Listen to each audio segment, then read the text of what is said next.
పూర్వం రోజుల్లో ఏ ఆహారాలు లేక దేవుడికి ప్రసాదాల కింద పులిహోర, దద్దోజనం, అన్నంతో చేసుకునేవి. దీనికే తీపి కలిపితే పాయసం. అంటే ప్రతిదానికి దేవుడికి ఇంకో ఆహారాలు లేనప్పుడు ఇలాంటివే సమర్పించేవారు. దీన్ని మనం అట్లా అర్థం చేసుకోవాల్సింది పోయి, ఆ దేవుడికి పులిహోర ఇష్టమట, ఈ అమ్మవారికి పులిహోర ఇష్టం, ఈ అమ్మవారికి చక్కెర పొంగల్ ఇష్టం, ఈ దేవుడికి కాస్త ఏదైనా దద్దోజనం ఇష్టం అని ఇట్లా పేర్లు పెట్టుకున్నాము. వాళ్ళు అలాంటివి తిని అట్లా అవ్వలేదండి.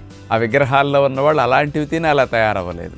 అలాంటి వాటిని వదిలేసి నిగ్రహించి అట్లా తయారయ్యారు. కాకపోతే మనం ఒక ప్రసాదంగా 10 మందికి ఆ పుణ్య కార్యక్రమాల్లో పాల్గొన్న వారికి పంచాలి కాబట్టి ఇలాంటి ఆనవాయితీ వచ్చింది. ప్రసాదాలుగా తిన్నప్పుడు పులిహోర ఎంత తింటే స్వర్గం కనపడుతుంది, ఎంతో బాగుంటుంది. కానీ అది రుచిగా ఉంది కాబట్టి మన ఇంట్లో చేసేసుకుని భోజనంలాగా తినేస్తూ ఉంటాం.